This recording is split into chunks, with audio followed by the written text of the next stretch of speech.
சென்ற ஆண்டு இதே கன்னியாகுமரி மாவட்டத்திற்கு வந்து 2 பணிகள் குறித்து வேகமாக பணிகள் நட வேண்டும் என்று அந்த பணிகள் எல்லாம் தொடக்கி வைத்து விட்டு போனேன். இந்த ஓராண்டு காலத்திலே பணிகள் எந்த அளவுக்கு முன்னேற்றம் ஏற்பட்டிருக்கிறது என்று ஆய்வு செய்வதற்காக 2 துறையினுடைய செயலாளரையும் உடன் அழைத்து வந்திருக்கிறேன். ஒன்று பொதுப்பணித்துறை செயலாளர், இன்னொன்று நெடுஞ்சாலைத்துறை செயலாளர். இந்த மாவட்டத்தினுடைய மந்திரி அவர்கள் தொடர்ந்து எனக்கு தொலைபேசியில் தொடர்பு கொண்டு பணிகள் விரைந்து முடிக்க வேண்டும், இங்கே வருகிற சுற்றுலா மக்கள் ஆர்வமாக எதிர்பார்த்து கொண்டிருக்கிறார்கள் என்று தொடர்ந்து அவரும் வலியுறுத்தினார். அதனைத் தொடர்ந்து நம்முடைய நாகர்கோயிலுடைய வணக்கத்திற்கு மேயர் அவர்களும் வருகிற போதெல்லாம் எனக்கு கடிதம் கொடுத்து கொண்டிருந்தார்கள். அந்த வேலை விரைவாக செய்து முடிக்க வேண்டும் என்பதற்காகத்தான் நான் இந்த முறை இங்கே வந்தேன். இந்த 2 பணிகள், ஒன்று பொதுப்பணித்துறையின் சார்பாக ஒரு பணி நடைபெறுகிறது. காலகாலமாக சுற்றுலா பயணிகள் விவேகானந்தர் இந்த பாறையை பயன்படுத்தி சுற்றுலா பயணி வந்து கொண்டிருந்தார்கள். போதுமான அளவுக்கு இறங்குத்தளம் இல்லை. ஒரே ஒரு போட்டு தான் அது நிற்கிறதுல தான் அந்த இறங்குத்தளம் இருந்தது. ஆனால் அது கூடுதலாக இன்னும் 2 படகுகள் நிற்பதற்காக 100 மீட்டரத்தை நீட்டிப்பு செய்ய வேண்டும் என்று முடிவு செய்து அதுக்கு திட்ட மதிப்பெல்லாம் தயார் செய்யப்பட்டு 33.80, அதாவது 33,80,00,000 ரூபா பணம் அரசாங்கம் சார்பாக ஒதுக்கப்பட்டு அந்த பணிகள் இப்பொழுது நடைபெற்று கொண்டிருக்கிறது. இடையிலே இந்த பகுதியை சார்ந்த மீனவ சகோதரர்கள் இது இறங்குத்தளத்தை அமைப்பதன் மூலமாக எங்கள் பகுதிக்கு ஏதாவது பாதிப்பு வந்து விடுமோ என்ற ஒரு அச்ச உணர்வு இருந்தது.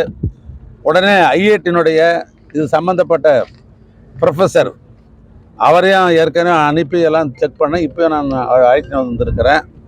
அதனால் எந்த விதமான மீனவ மக்களுக்கு எந்தவித பாதிப்பும் சிறிதளவும் கிடையாது.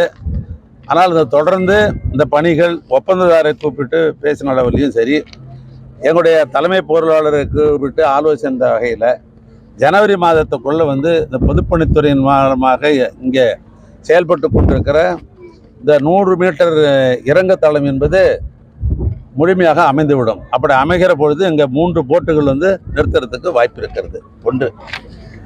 இன்னொன்று, இந்தியாவிலேயே எதிர்பாராத ஆச்சரியமான அனைவரும் பாராட்டத்தக்க ஒரு எதிர்பார்ப்போடு இருக்கிற ஒரு பாலம் எதுனாக்கா, உலகமே போற்றுகின்ற ஐயன் திருவள்ளுவருடைய அவர் இருக்கிற அந்த பாறையையும் விவேகானந்த பாறையும் இணைக்கின்ற கண்ணாடி பாலம்.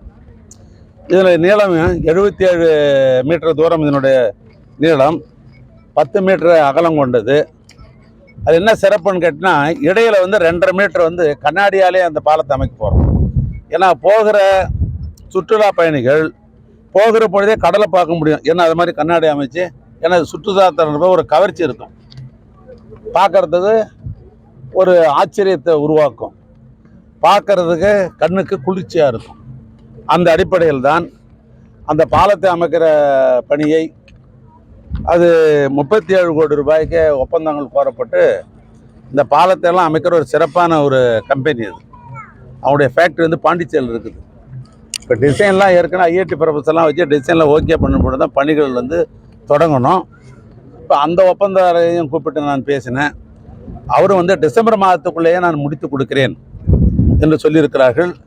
ஆக இந்த பணி, இந்த பாலப்பணி, கண்ணாடி பாலப்பணி முடிந்த உடனேயே மாண்புமிகு முதலமைச்சரிடத்தில் இசைவு பெற்று அவர் திருக்கரத்தால் இந்த பாலம் தொடக்கி வைக்கப்படும், மக்களுடைய பயன்பாட்டுக்கு கொண்டு வரப்படும். டிசம்பர் மாதத்துல வரிசையா போறேன், நான் மாசத்தை சொல்லலாம் கொஞ்சம். டிசம்பர் மாதத்துல முடிக்கிறோம். இல்ல, அதுக்கு என்ன காரணம்னு கேட்டீங்கன்னா, பூம்புகார் கப்பல் போக்குவரத்து கழகத்தை உருவானவரே எங்களுடைய நெஞ்சமெல்லாம் நிறைந்திருக்கிற அன்பு தலைவர் கலைஞர். அவர் 3 கப்பல்களை வாங்கி விட்டார். லாபகரமாக தான் இயங்குச்சு.